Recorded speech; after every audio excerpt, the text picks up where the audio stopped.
Hey guys what's up. तो आज हम लोग बात करेंगे टिटैनी के बारे में। टिटैनी बेसिकली कब होता है? जब हाइपोकैल्सीमिया या मतलब कि कैल्शियम का डेफिशिएंसी हो जाए। Normal calcium level 8.8 to 10.3 milligram per decilitre हो जाए। अगर इससे कम वैल्यू हो जाए कैल्शियम की तो क्या हो जाएगा? वो टिटनी के मैनिफेस्टेशन दे देगा। तो टिटनी के मैनिफेस्टेशन तुम लोग जानते हो यार, तुमने यार basic first year second year में पढ़ाई होगा, ठीक है। अगर नहीं पढ़ाया तो सुन लो। जोस्टिक साइन, ट्रोजियस साइन, ठीक है ना। और एक होता है ट्रोजियस साइंस होता है, कार्पोपीडल स्पाज्म हो सकता है, लेरिंजियल स्पाज्म हो जाएगा, तो उससे क्या होगा? स्ट्राइडर हो जाएगा, ठीक है ना। तो ये सब चीज़ें हो सकती है। तो वही चीज़ आज मैं डिस्कस करूंगा कि टिटैनी में क्या होता है। बेसिकली न्यूरोमस्कुलर इरिटेबिलिटी बढ़ जाती है, increase neuromuscular irritability due to local calcium in the blood, right. तो लोकल कैल्शियम जो है अगर फॉल कर जाए तो न्यूरोमस्कुलर इरिटेबिलिटी हो जाएगी। Children are more affected, children जो बच्चे ज़्यादा इफेक्टेड होते हैं। और कैल्शियम क्योंकि यार उनमें अभी डेवलपमेंट प्रॉपर नहीं हुआ है तो बच्चों में ज़्यादा मैनिफेस्टेशंस आ सकते हैं न्यूरोमस्कुलर के, ठीक है। कैल्शियम का जो है कंसनट्रेशन जो होता है वो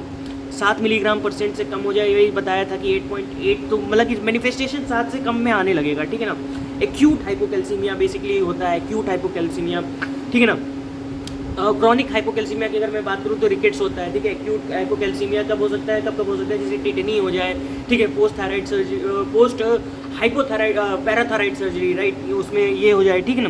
पैथोफिजियोलॉजी क्या हो सकता है? कैल्शियम जो है ECF में कम हो जाए, ठीक है ना। तुम्हारा एक्स्ट्रासेलुलर फ्लूइड में कैल्शियम जो है कम हो जाए। एक्स्ट्रासेलुलर फ्लूइड में कितना % कैल्शियम होता है? 0.99% होता है, राइट। अगर वहाँ पे तुम्हारा कैल्शियम कम हो जाए, permeability of neuronal membrane to sodium बढ़ जाए, ठीक है ना। तो न्यूरोनल मेम्ब्रेन में सोडियम की परमेबिलिटी बढ़ गई। जैसे देखो ECF में तो कैल्शियम कम हो गया, तो क्या हुआ? अब उसको मेंटेन करना है तो हमको परमेबिलिटी बढ़ानी पड़ेगी न्यूरोनल मेम्ब्रेन में तुम्हारे सोडियम की। तो उससे क्या होगा? प्रोग्रेसिव डीपोलराइजेशन, ठीक है ना। तो पहले तो क्या होगा? कैल्शियम ECF में कम हुआ, सोडियम जो है मतलब कि परमेबिलिटी बढ़ गया, ठीक है, न्यूरोनल मेम्ब्रेन में। तो इससे क्या होगा? प्रोग्रेसिव डीपोलराइजेशन होगा। इसी से क्या होगा? मैनिफेस्टेशंस आएंगे। तो क्या क्या कॉजेज हो सकते हैं इसके टिटैनी के?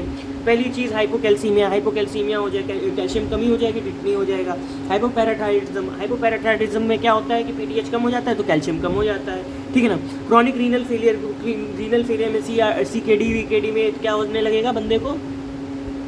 CKD में भी क्या होता है? एब्जॉर्प्शन नहीं हो पाता, कैल्शियम कम हो जाता है। माल एब्जॉर्प्शन सिंड्रोम मतलब कि भाई कैल्शियम अब्जॉर्ब ही नहीं हो रहा है। रिकेट्स, ऑस्टियोमलेशिया, क्रोनिक हाइपोकैल्सीमिया हो जाए, फॉस्फेट इंक्रीज हो जाए, हाइपोपैराथायरिडिज्म, ठीक है। हाइपर एल्ब्यूमिनिया हो सकता है कि हाँ उस बंदे को हाइपर एल्ब्यूमिनेमिया, ठीक है, प्रोनाउंसिएशन मेरी थोड़ी ख़राब है, ठीक है ना।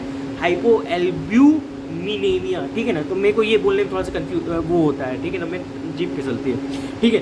तो कैल्सीटोनिन हो सकता है, कैल्सीटोनिन के कारण से भी टिटनी के मैनिफेस्टेशंस आ सकते हैं, right. Physical science and symptoms ये बता चुका हूँ मैं। ये ट्रोजियस साइंस में क्या होता है? कार्पोपीडल स्पाज्म, ऑब्स्टेट्रिशियन हैंड हो जाएगा, ठीक है ना। कार्पोपीडल स्पाज्म हो जाएगा बंदे को। चॉस्टिक साइन हो सकता है कि tap on facial nerve produce twitching on facial grimace. तुम फेशियल नर्व पे टैप करोगे तो ग्रिमेज देगा, ठीक है ना, ट्विचिंग ग्रिमेज देगा, ठीक है। चॉस्टिक साइन हो गया, ठीक है ना।